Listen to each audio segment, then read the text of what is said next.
ہے علم کا ستارہ حضرت عتیق احمد، گلشن کو جو نکھارا حضرت عتیق احمد۔ السلام علیکم ورحمۃ اللہ وبرکاتہ۔ بسم اللہ الرحمن الرحیم۔ الحمد للہ رب العالمین والصلاة والسلام علی سید الانبیاء والمرسلین۔ لا الہ الا اللہ الحلیم الکریم، سبحان اللہ رب العرش العظیم، الحمد للہ رب العالمین۔ قال اللہ تبارک و تعالی فی کلامہ المجید والفرقان الحمید، فاعوذ باللہ من الشیطان الرجیم، بسم اللہ الرحمن الرحیم۔ یا ایہا الذین آمنوا اوفوا بالعقود، وقال تعالی وأوفوا بالعہد ان العہد کان مسئولا، وقال تعالی والذین هم لأماناتهم وعہدهم راعون، صدق اللہ العظیم۔ قال النبی صلی اللہ علیہ وسلم لا ایمان لمن لا امانۃ لہ ولا دین لمن لا عہد لہ، وقال النبی صلی اللہ علیہ وسلم آیۃ المنافق ثلاث، اذا حدث کذب واذا وعد اخلف واذا اؤتمن خان، او کما قال علیہ الصلاۃ والسلام۔ عزیزان گرامی، ماہ محرم الحرام کا آخری عشرہ چل رہا ہے اور اس کی 22 تاریخ آج ہے۔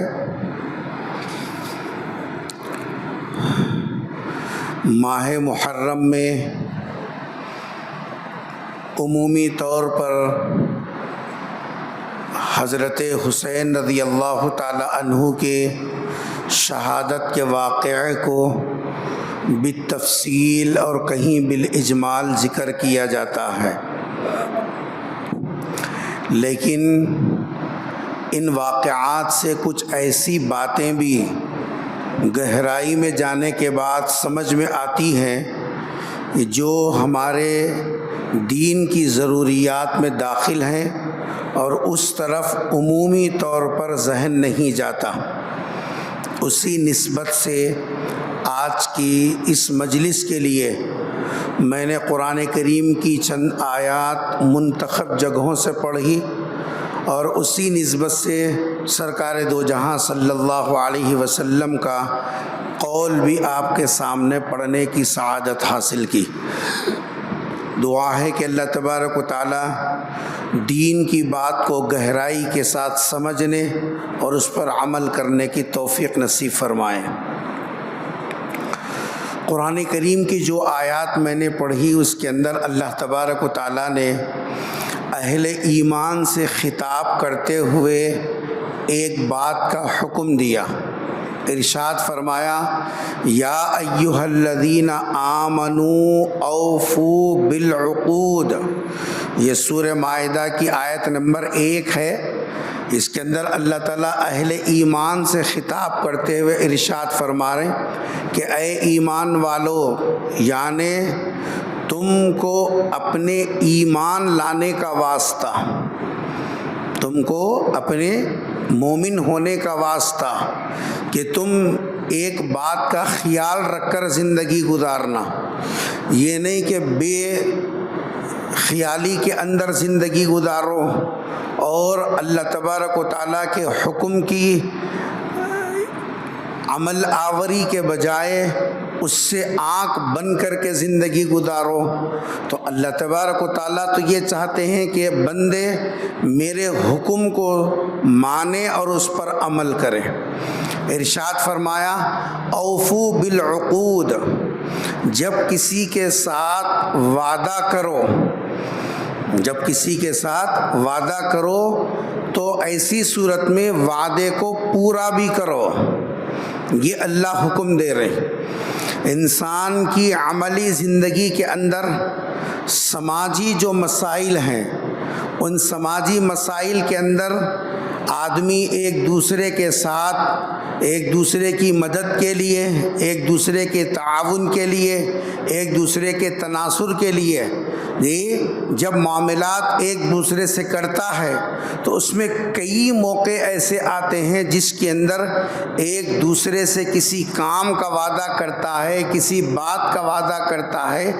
ایسی صورت میں اللہ تبارک و تعالیٰ ارشاد فرما رہے ہیں تمہاری سماجی ذمہ داری ہی نہیں، تمہاری معاشرتی زندگی کی خوبی ہی نہیں، بلکہ یہ دینی فریضہ ہے، اللہ کی طرف سے طے کردہ یہ حکم ہے کہ جب آپس میں جب تم مل جل کر زندگی گزارو گے اور ایسے جیسا گوشے آئیں گے اور ایسی ضروریات آئیں گی جہاں ایک دوسرے کے ساتھ کوئی وعدہ کرے تو اللہ تبارک و تعالیٰ ارشاد فرما رہے ہیں کہ تم وعدے کو نبھانے کی کوشش کرو۔ ایسا نہیں کہ وقتی طور پر وعدہ تو کر دیا کام ٹلانے کے لیے، بعد میں دیکھا جائے گا جو ہوگا، جی وقتی طور پر تو آدمی وعدہ کر لیا اور کبھی کبھی وعدہ کرتے وقت میں ہی دل میں چور ہوتا ہے، کبھی کبھی وعدہ کرتے وقت میں ہی دل میں چور ہوتا ہے جی کہ کونا کو پوچھتا کونا کو منگتا دیکھیں گے۔ اب تو فی الوقت چار لوگوں کے سامنے اپنی عزت، اپنا مقام، اپنی جیساب جو ہے آبرو بچانے کے لیے وعدہ کرتا ہے کام ٹلانے کے لیے، لیکن ظاہر بات ہے کہ لوگوں کی نظر ہمارے جملوں پر ہوگی، لیکن اللہ کی نظر تو ہمارے دل پر ہوتی ہے کہ بندہ کس نیت کے ساتھ، کس ارادے کے ساتھ یہ بول رہا ہے۔ ہم بندوں کی نظر میں تو عزت والے سمجھے جائیں گے لیکن اللہ کی نظر سے گر جائیں گے، کیونکہ دل سے ہمارا ارادہ نہیں ہے کہ ہم وعدے کو پورا کریں۔ قرآن کریم نے ایک نہیں کئی جگہوں کے اوپر وعدہ وفائی، وعدے کو پورا کرنے کی ترغیب دی۔ ایک جگہ اللہ تبارک و تعالیٰ نے ارشاد فرمایا وَأَوْفُوا بِالْعَهْدِ إِنَّ الْعَهْدَ كَانَ مَسْئُولًا، اے لوگو جب تم آپس میں ایک دوسرے کے ساتھ جو ہے وعدہ کرو تو وعدہ کرو تو اس کو پورا بھی کیا کرو۔ وَأَوْفُوا بِالْعَهْدِ جی صاحب جو ہے اللہ تعالیٰ فرما رہے ہیں کہ تم اپنے وعدوں کو پورا کرو، کیوں؟ اِنَّ الْعَهْدَ كَانَ مَسْئُولًا، وعدے کے بارے میں اللہ تبارک و تعالیٰ حشر کے میدان میں بندوں سے سوال کریں گے کہ تم نے یہ وعدہ کیا تھا، وعدہ پورا کیوں نہیں کیا؟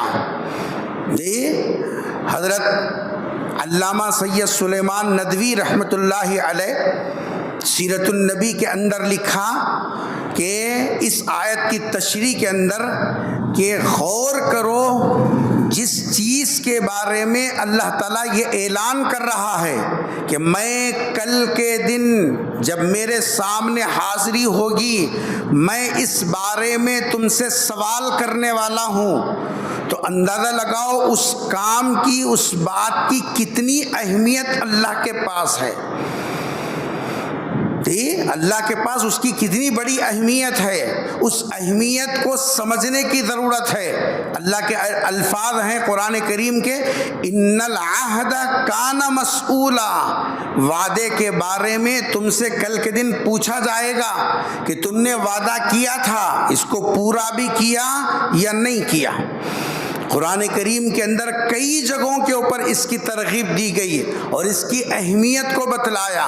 سورہ مومنون کے اندر آیت نمبر 8 میں اللہ تعالیٰ ارشاد فرماتے ہیں والذین هم لأماناتهم وعہدهم راعون، آخرت میں کامیاب ہونے والے مومن بندے، اللہ تبارک و تعالیٰ کے پاس جیسا بہترین جزا پانے والے مومن بندے، ان کی وہ 8 صفات ذکر کرتے ہوئے اللہ تعالیٰ ارشاد فرما رہے ہیں 8ویں نمبر پر، وہ بندے بھی اللہ کے پاس بہترین جزا پائیں گے اور بہترین بدلہ پائیں گے اور بہترین کامیاب ہوں گے اور اپنی مراد کو حاصل کریں گے۔ کون بندے ہیں؟ اللہ فرما رہے ہیں والذین هم لاماناتہم، جو لوگ اپنے اندر امانت داری کو رکھتے ہیں، اور دوسری صفت جیسا وعہدہم راعون، اپنے وعدوں کی نگرانی کرتے ہیں، اس کو جیسا توڑتے نہیں، اس کو پورا کرتے ہیں۔ ایسا نہیں ہے کہ وقتی طور پر کام چلا لیا اور ٹلا دیا اور یہ سمجھا کہ کون پوچھے گا، کون دیکھے گا۔ اللہ فرما رہے ہیں ہم اس کے بارے میں پوچھنے والے ہیں۔ یہ قرآن کریم کی آیتیں ہیں، جس آیتوں میں اللہ تبارک و تعالیٰ نے قرآن پر ایمان رکھنے والوں سے اس بات کا مطالبہ کیا کہ تم اپنی معاملاتی زندگی کے اندر، معاشرتی زندگی کے اندر، سماجی ذمہ داریوں میں تمہارا فرض ہے، بلکہ دینی فریضہ ہے کہ تم آپس میں جب ایک دوسرے کے ساتھ وعدہ اور صاحب جو ہے کرو تو ایسی صورت میں اس کو پورا کرنے کی ممکنہ کوشش کرو۔ ہاں اگر وعدہ کرنے کے بعد کوئی ایسی ایمرجنسی حالت آ جائے کہ اس کے علاوہ کوئی دوسرا راستہ نہ ہو، اس وقت میں واضح کر دو، سامنے والے سے صاف صاف کہہ دو اس عذر کی وجہ سے میں اپنے وعدے کو پورا نہیں کر سک رہا ہوں۔ آج ہماری زندگیوں کو ہم دیکھیں، ہماری سماجی زندگی دینی احکام سے بالکل خالی، ہماری معاملاتی زندگی بالکل منمانی والی معاملاتی زندگی، جی نماز بھی ہو رہی ہے، تہجد بھی ہو رہی ہے، معمولات بھی پورے ہو رہے ہیں، قرآن کی تلاوت بھی ہو رہی ہے، لیکن ہم معاملات کے اندر اتنے کھوٹے اور اتنے خراب، اتنے نکمے ہیں کہ کوئی ہماری نماز سے دھوکہ کھا کے اگر ایک مرتبہ ہمارے سے معاملہ کر لیا تو وہ ہم سے بھی بدظن ہوگا، ہماری عبادت سے بھی بدظن ہو جاتا ہے۔ ایک دور تھا کہ مسلمانوں کی زبان سے نکلی ہوئی بات جیسا پتھر کی لکیر ہوا کرتی تھی، وہ جان بھی چلے جائے لیکن اپنی زبان سے نکلی ہوئی بات سے مکرتے نہیں تھے، اپنی بات کی حفاظت کرتے تھے۔ ایک مرتبہ ہم نے کہہ دیا، بس کہہ دیا، اب اس کے لیے جان توڑ کوشش کرتے تھے کہ اس کے خلاف میں نہ ہو۔ اور آج حال یہ ہے کہ ہماری معاشرتی زندگی کے اندر، ہمارے معاملات کے اندر، ہماری سماجی ذمہ داریوں کی ادائیگی کے اندر ہم اتنے نکمے، اتنے ناقص ہو گئے ہیں کہ کوئی کسی کے ساتھ وعدے کے سلسلے میں کوئی پر اعتماد نہیں ہے۔ ارے انہوں ویسے بولتے ہیں جی، 1000 مرتبہ بولتی، ان کی باتوں کا کوئی اعتبار نہیں ہے۔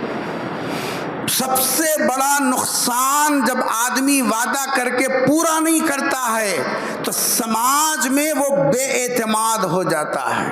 اب لوگ اس کے اوپر اعتماد کرنا چھوڑ دیتے ہیں، اس کی صحیح بات بھی لوگوں کے لیے بے اعتماد نظر آتی ہے اور آدمی بے اعتبار ہو جاتا ہے۔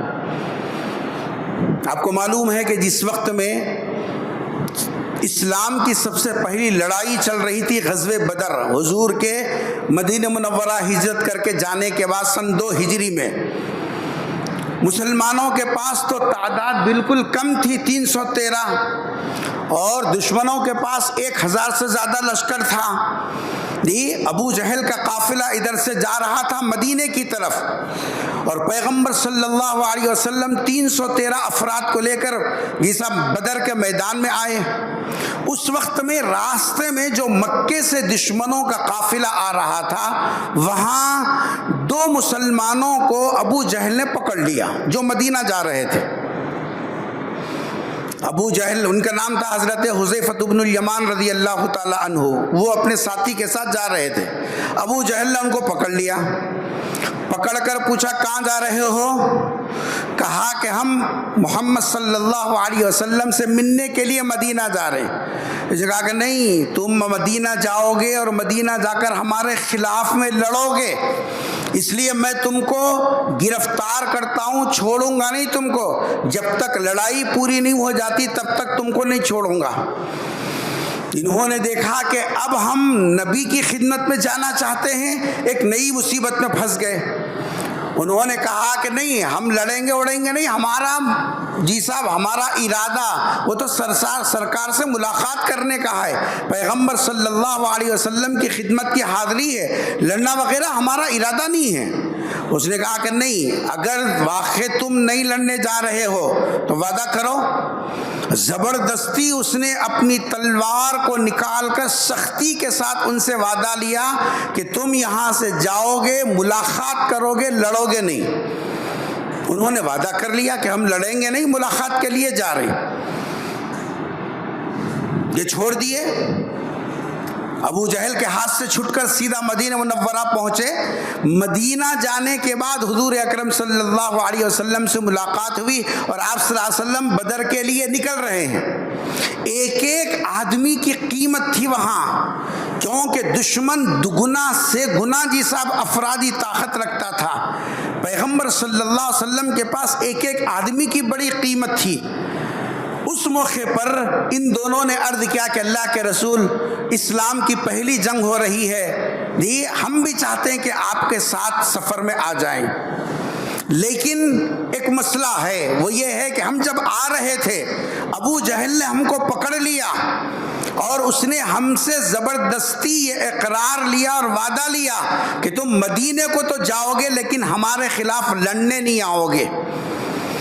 پیغمبر صلی اللہ علیہ وسلم نے ان دو حضرات سے یوں فرمایا کہ دیکھو، تم نے وعدہ کر لیا کہ تم لڑائی میں شریک نہیں ہوں گے، اگرچہ کہ تم نے ایک دشمن سے وعدہ کیا جو اسلام کی بے کنی کے لیے کمر بستہ ہے، جو پیغمبر صلی اللہ علیہ وسلم کے خلاف میں نکل کھڑا ہوا، نہیں وہ اسلام کو ختم کرنے کے ارادے سے آ رہا ہے، اگرچہ کہ وہ دشمن ہے، لیکن تم نے وعدہ کیا ہے، اب وعدے کی خلاف ورزی نہیں ہے، چاہے ہمارے افراد کم ہوں لیکن وعدے کو توڑ کر جنگ میں حصہ لینا تمہارے لیے کسی بھی درجے میں مناسب نہیں ہے۔ پیغمبر صلی اللہ علیہ وسلم ان دونوں کو جنگ کے سفر میں شریک نہیں کر کے قیامت تک آنے والے اپنے غلاموں کو بتایا، وعدہ پورا کرنا ایمان کا حصہ ہے، مومن کی پہچان ہے، اس واسطے کہ جو آدمی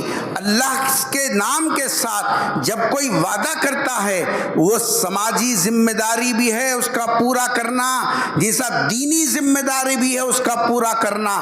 پیغمبر صلی اللہ علیہ وسلم نے ان دونوں کو جہاد میں شریک ہونے کی اجازت نہیں دی اور ان کو باضابطہ کہا، اور وہ اصرار کرنے لگے کہ اللہ کے رسول زبردستی لیا تھا، اب کیا کرنا، نہیں بولے تو چھوٹتے نہیں تھے ہم لوگ، ہماری جان بچانا تھا، تو اس واسطے ہم اوپر سے ہم نے وعدہ کر لیا۔ حضور نے فرمایا کہ اوپر سے کرو کہ اندر سے کرو، وعدہ ہے، وعدہ ہے، اب آپ کو اس کو نبھانا پڑے گا۔ پیغمبر صلی اللہ علیہ وسلم نے ان کو جہاد میں شریک ہونے کی اجازت نہیں دی۔ یہ وعدہ وفائی ہے، کسی کے ساتھ وعدہ کرو تو اس وعدے کو پورا کیا کرو۔ ابو داؤد شریف کے اندر پیغمبر صلی اللہ علیہ وسلم کے اعلان نبوت سے پہلے کا واقعہ لکھا کہ ایک شخص تھے جن کا نام تھا حمزہ، محمد جو ہے عبداللہ بن حمزہ ان کا نام تھا۔ ابو داؤد کے اندر یہ تفصیل موجود ہے۔ آپس میں کسی معاملے میں دونوں پیغمبر اور ان کے درمیان میں بات چیت ہوئی اور کہا کہ فلاں جگہ چلو، میں سامان لے کر پہنچتا ہوں، پھر وہاں بیٹھ کر بات کریں گے۔ چنانچہ پیغمبر صلی اللہ علیہ وسلم ایک طرف سے گئے اور وہ ایک طرف سے آنا تھا۔ ادھر پیغمبر پہنچے، اس کے بعد میں وہ ادھر گیا تو کام میں ایسے لگا 2-3 دن تک ان کو ذہن میں نہیں تھا کہ مجھے وہاں جانا ہے۔ کبھی کبھی آدمی کام کے اضافے کی وجہ سے، کام کے پریشر کی وجہ سے ابھی جو کام کیا اس کو ذہن میں نہیں رہتا، ابھی جو وعدہ کرتا ہے اس کو پورا نہیں کر سکتا۔ پیغمبر صلی اللہ علیہ وسلم تھوڑی صاحب انتظار کیا اور گھر کو چلے گئے، پھر آ کر وہاں انتظار کرتے رہے، پھر گھر چلے گئے، پھر انتظار کرتے، تیسرے دن آ کر جہاں پیغمبر وہاں انتظار کر رہے تھے، تیسرے دن ہو کر اس کو ذہن میں آیا کہ میں نے محمد سے کہا تھا کہ تم وہاں چلو میں بھی آؤں گا۔ تب دوڑا جا کر دیکھا پیغمبر صلی اللہ علیہ وسلم وہاں اس کا انتظار کر رہے تھے۔ اس نے معافی چاہی، سرکار نے بتلایا کہ تم نے مجھے بڑی تکلیف میں ڈال دیا جی، لیکن میں تم کو معاف کرتا ہوں۔ پیغمبر نے 3 دن وہ جگہ جا کر امت کو، اپنے غلاموں کو بتایا جب آپس میں کوئی معاملہ ہو تو فکر اس بات کی کرنا کہ ہماری طرف سے وفاداری ہو، نبھانے کا مزاج ہو، اس کو توڑنے کا، اس کو ختم کرنے کا ہمارا مزاج نہ ہو۔ یہ وعدے کو پورا کرنا ہے۔ آج ہماری زندگیاں غور کریں، وعدے کو پورا کرنے کے معاملے میں ہم کتنے کچے ہیں، کتنے مسائل ہماری عملی زندگی کے اندر ایسے آتے ہیں جہاں وعدہ تو ہوتا ہے لیکن وعدے کو پورا نہیں کیا جاتا، وعدے کو پورا کرنا ضروری نہیں سمجھا جاتا اور اس کو دین کا حصہ نہیں سمجھا جاتا، خدا کا حکم نہیں سمجھا جاتا، بلکہ یوں سمجھتے ہیں کہ وہ ہماری جیسا باہر کی زندگی ہے، ہم جیسے چاہے گزار دیں، ہم جیسے چاہے گزار دیں، اس کی طرف توجہ نہیں ہوتی۔ حضرت عمر رضی اللہ تعالیٰ عنہ کے سلسلے میں آتا ہے کہ جس وقت میں بیت المقدس کو فتح کیا تو بیت المقدس جس علاقے میں ہے وہاں کے علاقوں میں جس آپ مسلمانوں کی حکومت قائم ہوئی تو اس میں کچھ یہودی بھی رہتے تھے، عیسائی بھی رہتے تھے۔ حضرت عمر رضی اللہ تعالیٰ عنہ ان کے اوپر ٹیکس لاگو کیا اور کہا کہ صاحب تم ٹیکس دے کر رہ سکتے ہو، ٹیکس دے کر رہنے لگے۔ ٹیکس دینا حکومت کو اس بات کا اعلان ہے کہ حکومت اب ان کے جان کی اور مال کی، عزت و آبرو کی حفاظت کرے گی۔ چنانچہ ایک موقع ایسا آیا کچھ سالوں کے بعد میں، ایک جگہ فوجیوں کی تعداد کم پڑ گئی تو یہاں بیت المقدس کے قریب کے جو فوجی تھے ان لوگوں کو وہاں محاذ پر بھیجنا تھا۔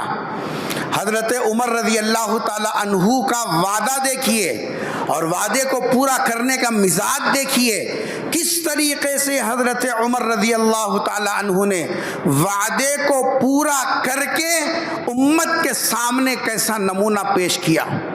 حضرت عمر رضی اللہ تعالیٰ عنہ نے یہودیوں اور عیسائیوں کو بلایا اور کہا کہ تمہارا یہ سال کا ٹیکس جو تم نے حکومت کو دیا ہے تم واپس لے لو۔ وہ اچنبے میں پڑ گئے، بھئی ہمارا ٹیکس واپس کیوں کیا جا رہا؟ حضرت عمر رضی اللہ تعالیٰ عنہ نے فرمایا ہم جو آپ سے ٹیکس لیتے ہیں وہ اس لیے کہ ہم تمہاری جان کی حفاظت کریں گے، تمہارے مال کی حفاظت کریں گے، تمہاری عزت و آبرو کی حفاظت کریں گے۔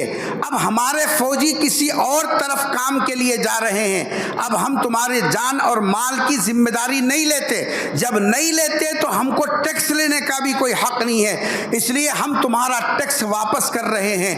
ٹیکس واپس لیتے ہوئے وہ دیکھنے لگے یہ کیسے جگر کے لوگ ہیں، یہ کیسے مذہب کو مانتے ہیں، ان کا دل کتنا بڑا ہے۔ ایک مرتبہ وعدہ کرنے کے بعد وعدے کو نبھانے کا اتنا ان کا گہرا مزاج ہے کہ یہ کچھ دنوں کے لیے جب فوج جا رہی ہے تو اپنی ذمہ داری کی ذمہ داری کی جو رقم ہے وہ واپس کر کے یہ بتا رہے ہیں ہم نے وعدہ کیا تھا تمہاری جان و مال کی حفاظت کا، اب ہمارے فوجی یہاں نہیں رہتے اس لیے ہم اس کو پورا نہیں کر سکتے، تمہارا مال تم کو جیسا واپس کیا جا رہا ہے۔ کیا ہمارے پاس جو ہم اس عمر کا نام لیتے ہیں اور فخر سے لیتے ہیں اور اپنے آپ کو جی صاحب یہ سمجھتے ہیں کہ ہم حضرت عمر پر ایمان رکھنے والے ہیں، حضرت عمر کے جی صاحب جو ہے ان کی اتباع کرنے والے ہیں، کہ ہماری زندگی کے اندر ایسا کوئی نمونہ ہے؟ ہماری زندگی کے اندر کوئی ایسی مثال ہے کہ ہم کسی کے ساتھ وعدہ کیے ہوں اور وعدے کو نبھانے کی اتنی گہرائی کے ساتھ اور اتنی حساسیت کا مظاہرہ کیا گیا ہو اور پھر اس کے ساتھ میں جیسا معاملے کو پورا کیا ہو؟ اگر آج مسلمانوں کی عملی اور پریکٹیکل زندگی کے اندر وعدے کو پورا کرنے کا یہ مزاج ہوتا تو خدا کی قسم مسلمانوں کی طرف کوئی آدمی بری نگاہ ڈالنے کی ہمت نہیں کرتا، ہماری طرف کوئی بری نظر ڈالنے کی ہمت نہیں کرتا۔ ہم نے خود اپنے اندر سے یہ ایک ایک کر کے چیز ہمارے اندر سے ہم نے نکالا، ہماری عملی زندگیاں ان چیزوں سے خالی ہوتی چلی گئیں۔ نتیجہ یہ ہوا نہ ہماری بات پر کسی کو اعتبار رہا، نہ ہمارے جیسا تحریر پر کسی کو اعتبار رہا، نہ ہمارے قول و قسم کے اوپر کسی کو اعتبار رہا۔ ہم کتنی بھی قسمیں کھا کر رہے وہ جیسا جو ہے اس کے اوپر معتمد علیہ نہیں سمجھتے ہیں۔ کیوں؟ اس واسطے کہ یہ کسی بھی وقت میں پھسل سکتے ہیں اور کسی بھی وقت میں وعدے کے خلاف کر سکتے ہیں۔ آج یہ ہماری پہچان بن گئی۔ حضرت عمر کے بیٹے پیغمبر صلی اللہ علیہ وسلم کی صحبت سے ان حضرات کے اندر کتنی جی صاحب جو ہے ان کی تربیت ہوئی تھی اور کس طریقے سے یہ لوگ اپنے عملی زندگی کے اندر وعدے کو پورا کرنے کو ضروری سمجھتے تھے۔ حضرت عمر رضی اللہ تعالیٰ عنہ کے بیٹے ہیں حضرت عبداللہ ابن عمر۔ حضرت عبداللہ ابن عمر رضی اللہ تعالیٰ عنہ کے انتقال کا وقت آیا۔ جب انتقال کا وقت آیا تو عجیب قسم کی بے چینی شروع ہو گئی۔ تو ساتھیوں نے کہا کہ بھئی آپ کو بے چینی کیا ہے؟ کیوں آپ بار بار بے چین جی صاحب نظر آ رہے ہیں؟ حضرت عمر کے بیٹے نے کیا جواب دیا؟ حضرت عبداللہ ابن عمر رضی اللہ تعالی عنہما نے کہا اصل میں نے اپنی بیٹی کا رشتہ ایک قریشی آدمی سے وعدہ کیا تھا کہ میں اپنی بیٹی کا رشتہ تمہارے لیے منظور کرتا ہوں، میں اپنی بیٹی کا رشتہ تم سے کرنے کا وعدہ کیا۔ اب وہ قریشی آدمی یہاں ہے نہیں اور میری زندگی وفا کرنے کے موقف پہ نہیں ہے، میں اس بے چینی بے قراری میں ہوں۔ وعدہ تو میں نے کیا لیکن میرے جانے کے بعد لوگ اس کو پورا بھی کریں گے یا نہیں کریں گے؟ غور کرو کس درجے کا مزاج تھا ان لوگوں کا اور کس طریقے سے ایک دوسرے کے ساتھ کیے ہوئے معاملات کی جسم حفاظت کا کام کرتے تھے۔ پھر سماج کے اندر ان کا اعتماد بھی، ان کا جو اعتبار بھی بحال رہا۔ آج ہماری عملی زندگیاں اس سے خالی ہیں۔ قرآن کریم کی آیتیں پڑھنے سے یہ معلوم ہوتا ہے کہ جو آدمی وعدہ کر کے وعدے کو پورا کرتا ہے یہ اس کے مومن ہونے کی علامت اور مومن ہونے کی نشانی اور مومن ہونے کی پہچان ہے۔ وعدہ کر کے پورا کرنا یہ اس کے مومن ہونے کی پہچان اور علامت ہے۔ ہمارے اندر مومن ہونے کی علامت کیا ہے؟ ہم نے سمجھا جھبے پہن لینا مومن ہونے کی علامت، امامے باندھ لینا مومن ہونے کی علامت، جی صاحب جو ہے 10,000 کی تسبیح ہاتھ میں رکھ لینا مومن ہونے کی علامت، کبھی کبھار اللہ کے گھر کی حاضری دے دینا مومن ہونے کی علامت۔ عبادتوں سے مومن ہونے کی علامت نہیں سمجھی جا سکتی۔ مومن ہونے کے لیے آدمی معاملات میں، معاشرت کی ذمہ داریوں میں اور سماجی ذمہ داریوں میں آدمی کو کھڑا ہونا پڑتا ہے۔ یہ ہمارے امتحان کے مواقع ہوتے ہیں، یہ ہماری جانچ کے موقع ہوتے ہیں جہاں ہم اور ہمارا ایمان جیسا جانچا جاتا ہے کہ یہ اپنے دین کے اعتبار سے، اپنے مذہب کے اعتبار سے، اپنے خدا کی بات پر عمل کرنے کے اعتبار سے کتنے کھرے ہیں اور کتنے حساس ہیں اور کتنے ذمہ دار ہیں۔ ایک دو تین مثالیں میں آپ کے سامنے پیش کر کے گفتگو کو مکمل کر لوں۔ بزرگوں نے لکھا رشتے کی بات چیت کر لینا، جس کو ہمارے عرف عام میں منگنی بولتے ہیں، وہ تو رسم ہی ہے، بات چیت ایک معاملہ ہے سماجی جس صاحب جو ہے ذمہ داری ہے۔ منگنی ایک وعدہ ہے، بچی اپنی کہلا لیے، بچہ اپنا کہلا لیے، یہ ایک وعدہ ہے۔ ایک جگہ ایسا ہوا کہ ایک رشتہ آیا بچی کا رشتہ آیا، بچے والے کیا بول رہی، ہم تم سے لیتے نہیں، الٹا تمہارا خرچہ پورا برداشت کر کے ہم کر کے لے کے جاتے۔ ایک آدھ ہزار لوگوں میں ایک آدھ ایسے بھی ملتے ہیں، ایسا نہیں ہے کہ سب کے سب سوٹ کیس لینے والے ہوں، ہاں لینے والے کثیر تعداد میں ہیں، پچھلے کے راستے سے لینے والے تو اور زیادہ ہیں جی، بول کر سینہ ٹھوک کر چوری کر رہی کیا، دھوکہ دے رہی کیا، کھلا کھلا بول کو لے رہے نا، ایسے لوگ ہیں بہت زیادہ۔ لیکن بچی کا خرچہ برداشت کر کے لے جانے والے اکا دکا ہیں۔ ویسے بھی دنیا ایسے ہی لوگوں سے قائم ہے۔ انہوں نے کہا کہ صاحب ہم کچھ پیسے آپ کو دے کر لے جائیں گے۔ اور ایک بات یہاں دینی مسئلہ اچھی طرح سمجھنا، ہم لوگ بڑے ڈنڈی مارنے میں بڑے ہوشیار ہیں صاحب، ہماری ہوشیاری کے سامنے بنیا بھی فیل ہے، کمٹی جس کو بولتے ہیں انہیں بھی فیل ہے ہماری ہوشیاری کے سامنے۔ تو میاں بھائیوں کی ہوشیاری کیسی رہتی ہے، تالو کو تیل لگائے کب لگائے پتہ ہی نہیں چلتا، اتنی زیادہ ہوشیاری رہتی۔ شرعی مسئلہ سمجھو، جس طریقے سے رشتے کے اندر بچے والے لڑکی والوں سے پیسہ لینا گناہ ہے، سمجھ میں آیا کیا؟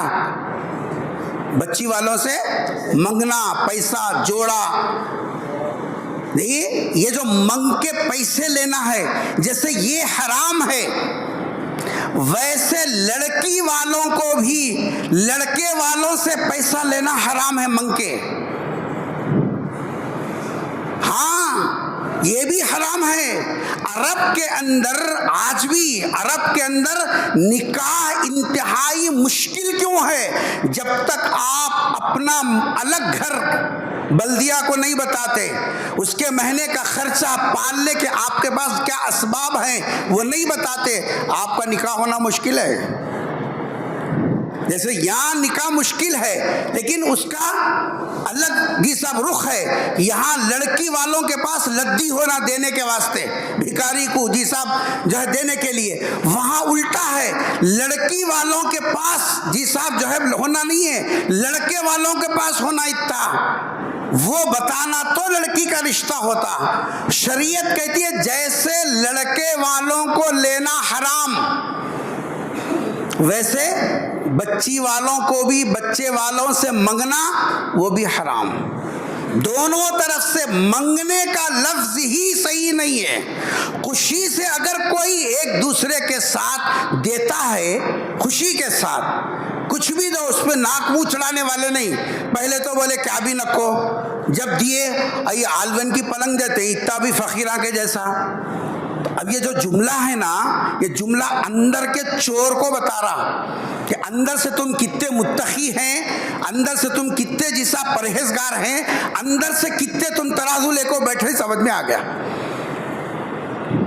کیوں؟ اس واسطے کہ تم نے منگے تو نہیں، سارے لوگوں کے سامنے بولے ارے جو دیے وہ اللہ، جو دیے خوش ہیں، لیکن جب دیے تو اب تبصرہ کر رہے ہیں، نہیں فقیروں کو دیے جیسا یہ بکا اٹھا کو دی، ان کو دیے جیسا جی صاحب یہ سیکنڈ ہینڈ ایسی دی، دیے تو دیے مگر کہ یہ ڈھیلا ہو گیا، یہ سب کیا ہے یہ؟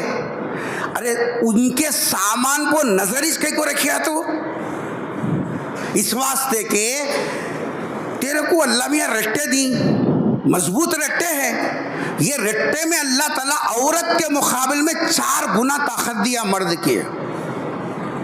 پتا ہے مرد کے دونوں بازوؤں میں اللہ نے عورت کے مقابلے میں ٹبل، ایک مرد جی صاحب ایک انسان ہونے کی طاقت ہے، پھر ٹبل طاقت عورت کے مقابل میں 4 گنا طاقت مرد کے بازوؤں میں۔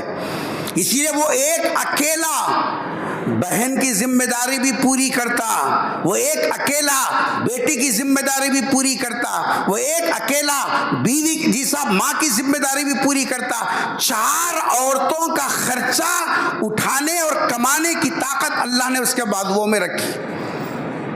تو یہ جو تبصرہ ہوتا ہے یہ غلط ہے، یہ بھی اندر کے چور کو بتاتا ہے۔ تو الغرض بچے والے بولے ہم خود تھوڑا دے کے تمہارے کو دی، بچی ہمارے کو دے دو، ہم تمہارے کو کچھ دے کے لیتے، کتنا دیتے؟ 1 لاکھ۔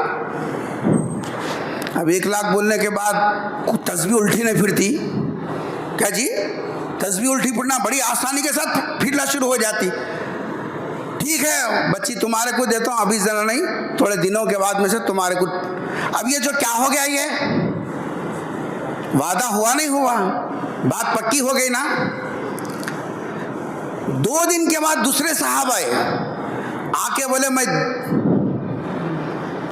ترکوڑا ہے، کیا سمجھ رہے میاں بھیا؟ انہوں بولے 1 لاکھ دیا تو ان کے گھر کو دے رہا، تو میں کیا فقیر ہوں؟ 2 دیتا ہوں بولے۔ اب انہوں سوچنے پڑ گیا، پہلے تسبیح الٹی چل رہی تھی، اب انہوں الٹے چلنا شروع ہو گئے، سانس اوپر کی اوپر چل رہی، اندر کے اندر گھوم رہی، کبھی ادھر کبھی ادھر۔ اب ان کو نہیں بول کے بھی نہیں بول سک رہی، ہاں بول کے بھی نہیں بول سک رہی۔ ٹھیک ہے بولے پھنس جاتے، نہیں بولے 2 لاکھ چلے جاتے۔ نیت میں جب آدمی اپنے وعدے کو پورا کرنے کا ارادہ نہیں رکھتا، اس کے لیے آزمائشیں ایسے ہی مرحلے میں آتی ہیں۔ منگنی جو ہے ایک وعدہ ہے، جب کسی کے ساتھ ہماری رشتے کی بات چیت ہو گئی، اب سامان کے لالچ میں، جی اشیاء کے لالچ میں، اور بچوں کے والوں کی طرف سے ویسی کیا دیتی بولی، جوڑے میں 20,000 دیتی بولی، گھڑی دیتی بولی، فلاں دیتی بولی، دوسرا بولا کار دیتا ہوں۔ اب کیا بولتا؟ امی نکو بولتے ہیں، تو کیا کر رہا؟ اٹھا چما کھیل رہا۔ پہلے منگنی کے وقت میں کیا کرا تھا؟ جب امی کو نہیں پوچھا تھا، بغیر امی کو پوچھت کر لیا۔ جب پھولاں پہن لے کے جیسا توال اڑا لے کو، انگھٹی لگا لے کو، سب کچھ کریا تھا نا، جب امی کے سامنے کریا تھا نا۔ پھر جب کیا ہوا؟ نہیں بولے لدی ادھر سے آ رہی، کار سامنے آ رہی، پلاٹ سامنے آ رہا، اب جانے ماس پر رگڑے سو کالا دھبا بھی پیدل ہو رہا، تسبیحاں گھما رہے سو پیدل ہو رہی، جبے خبے بھی خطرے میں آ گئے۔ کیسے کیسے تماشے کر رہی، سمجھ رہی؟ نکاح کو جو عبادت تھی اور آپس میں ایک سماجی جی صاحب ذمہ داری تھی، اس وعدے کو صرف محض اس وجہ سے کہ وہاں سے زیادہ سامان آ رہا، وہاں سے زیادہ وعدہ ہے، وہاں سے فلاں ہے، ان سے جو وعدے ہوئے اور ان کا جو خرچہ کرایا، یہاں بھی توڑ لیے، وہاں بھی توڑے، وہاں بھی نہیں بولے، یہاں بھی نہیں بولے، جہاں سے زیادہ آ رہا وہاں کر رہے۔ پہلی غلطی کیا ہوئی؟ وعدے کو نبھانے کا جو حکم قرآن نے دیا تھا، تم نے سب سے پہلے اس کی خلاف ورزی کی۔ اللہ کیا فرما رہی؟ ان العہد کان مسئولا، وعدے کے بارے میں پوچھا جائے گا۔ ایمان والوں کی ذمہ داری ہے، جب کسی معاملے میں وعدہ کرو تو وعدے کو پورا کیا کرو۔ دوسرے، تم مومن ہونے کی جو نشانی تمہاری تھی، تم نے وہ ختم کر لی۔ کیا حدیث ہے بخاری شریف کی، سرکار دو جہاں صلی اللہ علیہ وسلم نے فرمایا، آدمی مومن ہے یا اندر سے منافق ہے؟ منافق بولتے ہیں ڈبل پالسی اختیار کرنے والا، ادھر سے اللہ بھی خوش، ادھر سے شیطان بھی خوش، ادھر سے اپنا کام بھی چلتے رہنا، ادھر سے اپنے اللہ اللہ بھی کرتے رہنا، اس کو بولتے ہیں منافق۔ سرکار نے فرمایا کہ منافق کی 3 علامتیں پہچان ہیں، ان میں سے ایک پہچان یہ وَإِذَا وَعَدَ أَخْلَفَ، جب وعدہ کرے تو وعدے کی خلاف ورزی کرے۔ اچھے خاصے رشتے طے کر کے نہیں،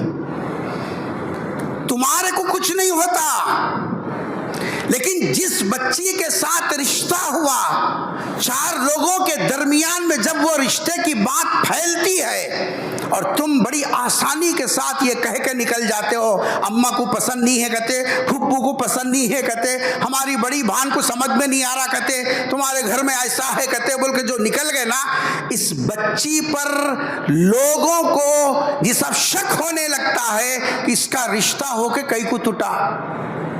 اب ہر آنے والا پہلی تحقیق یہ کرتا، رشتہ ہوا تھا کہتے نا، کئی کو ٹوٹا، کہیں کیریکٹر خراب ہے کیا؟ ظاہر بات ہے کوئی بھی تو سوچیں گا نہیں کیا ہوا۔ اب غیر ضروری اس معصوم جان کو تم نے ایک ایسی آفت میں پھنسا دیا، اب اس کی آہیں عرش الہی تک پہنچ رہی ہے،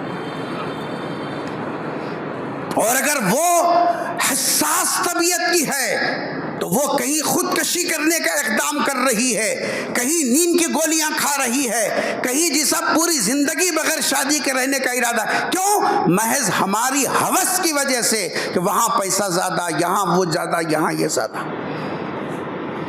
اس لیے اس وقت میں رسم منگنی جس کو بولتے ہیں، اگر کسی کے ساتھ بات چیت مضبوط ہو گئی، اب اس کو بلا وجہ نہیں توڑنا۔ ہاں کوئی بعد میں ایسی بات سمجھ میں آئی کہ جس سے دونوں کے مزاج میں فرق ہے، مثلا کچھ لوگ ہیں بعض چیزیں چھپا کے ڈھکل دیتے ہیں، بچی کا کام ہے کیسے تو بھی چلنے دے، یہ بھی نہیں کرنا۔ رشتوں میں کبھی بھی کوئی بات چھپانا نہیں، اور یہ سمجھ کے کہ بچی کا کام نکل جانے دے بول کے غیر غلط باتیں بھی نہیں بتانا۔ خواہ کے بچے کا ویزا لگا ہوا ہے، آج کل میں جانے والا ہے، جبکہ یہ بابا کے روٹیاں توڑنے والا ہے، بابا دیے تو کھانے والا ہے، اور رشتہ لگاتے خود کیا بول رہے ہیں؟ ویزا تیار ہے، اب جب کہ جانے والا ہے، شادی کرتے صبح میں نکلنے والا ہے، پھر اس میں آ جانا کر دینا۔ پھر کہاں ہے بولے تو کہاں رہتا انہیں، وہ گھٹ کے کھا لیتے، پھر ڈبوں کے پیچھے ادھر سے ادھر، ادھر سے ادھر جانے۔ ہاں جاتی بولے تھے، گیا بولیں کیا؟ بولے تو سب ہوتا کیا؟ کیوں کیا سمجھ رہی؟ تہجد پڑھ لیے تو ختم ہو جاتا، اللہ معاف کرے، اللہ بہت بڑا کریم ہے۔ کہاں ہے وعدے کو وفائی کرنا، وعدہ پورا کرنا۔ ویسے ہی دوسری چیز، جب کسی لڑکی کے ساتھ ہمارا عقد ہو گیا، سن رہے ہیں یہاں نہیں سوتے لوگ، شادی وادی کی بات ہے تو نہیں سوتے ہوں، شادی ہو گئی، کوئی گھر والی بن گئی، پوری محفل کے سامنے تم نے جی صاحب باضابطہ دستخط کر کے، زبان سے اقرار کر کے کہ میں نے قبول کیا، جب تم یہ الفاظ دہراتے ہو تو یہ اس بات کا اعلان کرتے ہو کہ میں اپنے اوپر نکاح کے راستے سے جتنے حقوق شریعت لگاتی ہے میں اس کو پورا کرنے کا وعدہ کرتا ہوں۔ لڑکی کی دستخط یہ وعدہ ہے کہ میں شوہر کے پوری ذمہ داریاں پوری کروں گی، یہ وعدہ ہے۔ عقد ہو جانا، دونوں کا دستخط کرنا پورے لوگوں کے سامنے، یہ اس بات کا اعلان ہے کہ بیوی شوہر کے حقوق ادا کرے گی اور شوہر بیوی کے حقوق ادا کرے گا۔ ہو رہا؟ جمعگیاں بھی پورے نہیں ہوئے، لڑائی جھگڑوں کے ایسے تنٹے شروع ہو گئے، الامان والحفیظ۔ شوہر کا مقام کیا ہے؟ بچی کو بتایا نہیں، بچی کو خالی یہی سکھا کے بھیجے، کیا تو بولے تو بولنا۔ شادی سے پہلے تک اماں بابا کی رضا پر اس کا جنت میں داخلہ موقوف تھا، شادی کے بعد اب اماں بابا نہیں ہیں۔ شریعت نے کہا کہ شادی کے بعد اب پورا شوہر کے ساتھ وابستہ کر دیا گیا، شوہر راضی تو جنتی ہے شوہر ناراض تو اب تیری جنت کا کوئی مسئلہ نہیں ہے. نہیں ہماری اماں کو بولتا ہوں, ہمارے بابا کو بولتا ہوں, اماں بابا کا مسئلہ نہیں ہے. یہاں شادی ہو گئی, اب تو نے وعدہ کیا میں اس کے حق ادا کروں گا اور اس نے وعدہ کیا کہ میں اس کے حق ادا کروں گی. اب دونوں کو حق ادا کرنا ضروری ہے. کتنے گھر ہیں, کتنے خاندان ہیں, کتنے جی صاحب ایسے ہیں جہاں عقد ہو رہا ہے لیکن کوئی کسی کی ذمہ داری پورا کرنے کے لیے تیار نہیں. یہ وعدہ خلافی ہے. جب آدمی ایک مرتبہ وعدہ خلافی کرتا, بدسلوکی کرتا ہے اور سماج کے اندر جڑا ہوا رشتہ ٹوٹ جاتا ہے, دوسرا کوئی بچی دے گا اس کو؟ کیوں نہیں دے گا؟ اس کا اعتبار ختم ہو گیا, اس کی بات کا وزن ختم ہو گیا, اب یہ بے اعتماد ہو گیا. اب کوئی بھی آدمی دینا چاہے گا 100 مرتبہ سوچے گا کہ اس کے ہاتھ میں اپنی بچی کی زندگی دینا مناسب بھی ہے یا نہیں. تو منگنی کا مسئلہ بھی جب طے ہو گیا, اب پیسے کو بنیاد بنا کر, سامان کو بنیاد بنا کر رشتے پکے کرنے کے بعد نہیں توڑنا چاہیے. وعدہ خلافی ہے. اور نکاح ہو جانے کے بعد بیوی کے حقوق کو ادا کرنے میں اور بیوی کو چاہیے کہ شوہر کے حقوق ادا کرنے میں ایک دوسرے نے وعدہ کیا ہے, اگر اس وعدے کو پورا کرتے ہیں تو دونوں کے دونوں مومن ہیں. جی صاحب اگر وعدہ پورا نہیں کرتے تو ان کے پاس مومن ہونے کی نشانی اور علامت ختم ہو گئے. اسی طریقے سے بزرگوں نے لکھا, جس ملک میں ہم لوگ رہ رہے ہیں اس ملک کے ساتھ بھی وفادار رہنا. کیوں؟ ہم جس ملک میں رہ رہے ہیں اس بات کا اعلان کر کے رہ رہے ہیں کہ جی صاحب ہم لوگ اس ملک کے قانون کی پابندی کریں گے. ہمارے استاد مکرم مثال دیا کرتے تھے, مثلا ٹریفک کے قوانین ہیں, ادھر سے آنا ہے ادھر سے جانا ہے, سگنل گرا تو جی صاحب رک جانا ہے, اور سگنل کھل گیا تو چلے جانا ہے.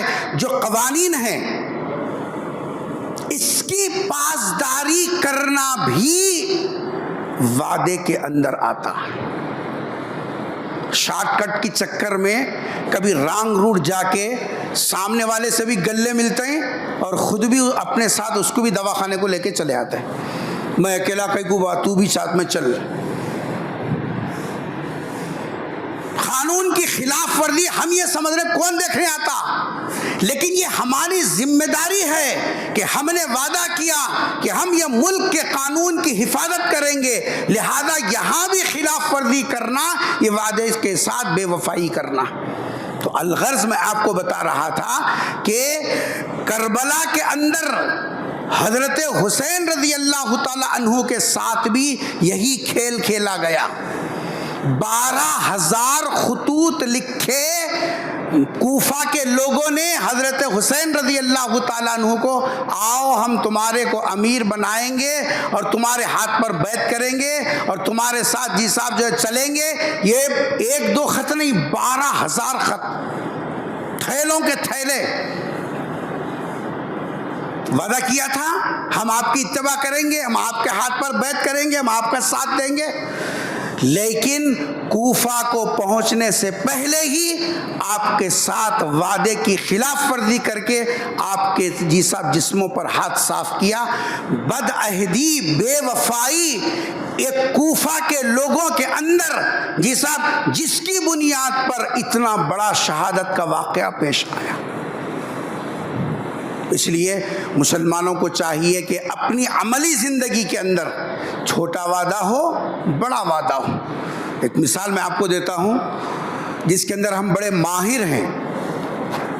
قرضہ لے کر ادا کرنا, 1 مہینے میں دیتا ہوں بھائی, اب کی پہلی کو دیتا ہوں, 1 سال کے بعد دیتا ہوں.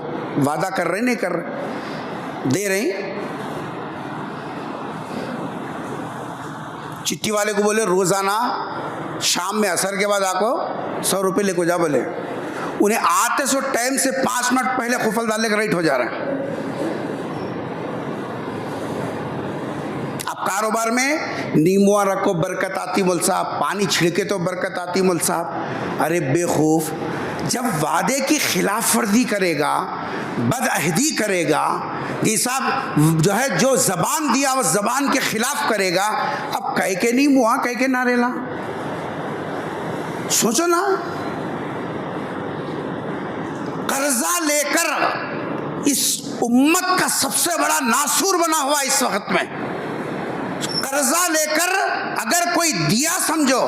ایک صاحب رات میں سنا رہے تھے، حیدرآباد سے واپس آ رہا تھا، ایک صاحب یہ سنا رہے تھے، مول صاحب ہمارے رشتے کے ایک صاحب نے کہا کہ تمہارا ذرا وہ اے ٹی ایم کارڈ بولتے ہیں بینک کا، ہاں اے ٹی ایم کارڈ دو ذرا، میں ہمارے پاس رکھ لیتا ہوں پھر دیتا ہوں تمہارے کو بولے۔ تو انہوں نے کہا کہ رشتہ داری شناور کے اے ٹی ایم کارڈ دیا، اس کا زیراکس نکال لیے، ان کو واپس کر دیے۔ 2 مہینوں کے بعد دیکھے تو ان کے اکاؤنٹ میں سے پیسے کٹ رہی۔ اب ٹوپی دکھتے، ٹوپی پہنانا تو ہمارا پیدائشی حق ہے، یہ مول صاحب ہولے رہتے ہیں، ان کی ٹوپی بڑی رہتی ہے اور ایک ٹوپی پہناؤ، کیونکہ تصویر ہماری بڑی رہتی نا جی، کتنا بھی گھما لیا تو کوئی بھی پوچھنے والا نہیں رہتا۔ وہ بیچارہ پریشان ہو گیا، یہ میں کسی کو اکاؤنٹ نمبر دیا نہیں، میں کسی کو جی صاحب جو ہے سو باقی ہو نہیں، یہ میرے اکاؤنٹ میں سے پیسے کہیں کو کٹ رہی۔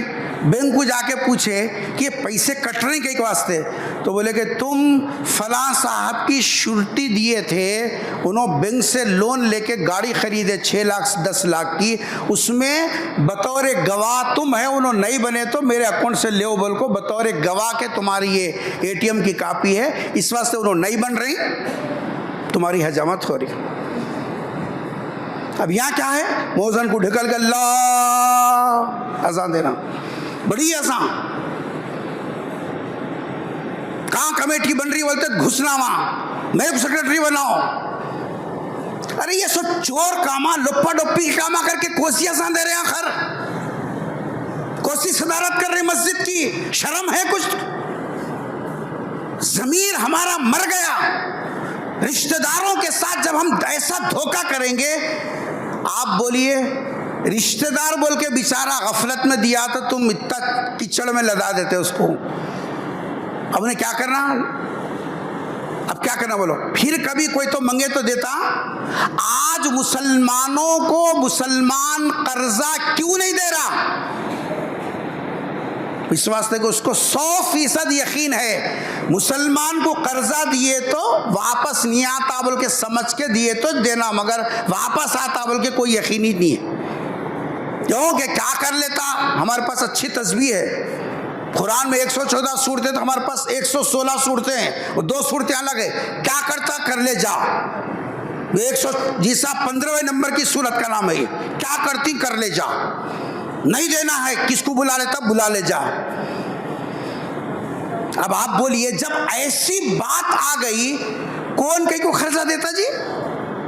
نتیجے میں سودی قرضوں کے حوالے، رہن سنٹروں کے حوالے، یہ صاحب فائنانس کے حوالے ہو کے سود کا پیسہ لانا، سود کا پیسہ کھانا، حرام پیسے سے زندگی گزارنا۔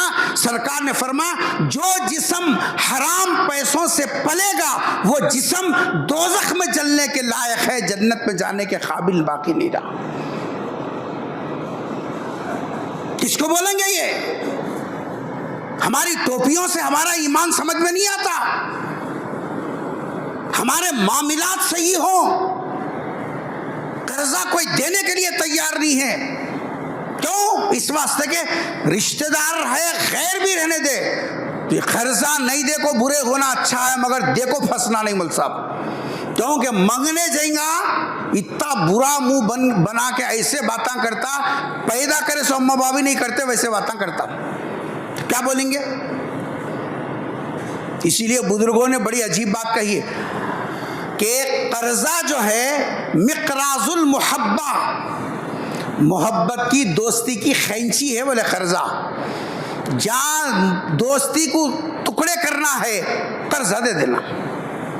کہاں کی 100 میں ایک آدھ ہیں جو بیچارے وقت سے پہلے اپنے قرض کی فکر کرتے ہیں، ادائیگی کی، جی صاحب ایسے بھی ہیں، ایسی بات نہیں ہے، لیکن عمومی طور پر جو مزاج ہو گیا وعدہ کرنا، گھمانا، یہ سب اتنا گھمانا وہ بیچارہ مجبور ہو کے پیسے چھوڑ دینا، جان دے رہے بھائی تیرے کفن کے واسطے رکھ لے، اب تو دیے تو بھی نکو میرے کو، وہ بولے تک آنگ ہلکا نہیں ہوتا ہمارا۔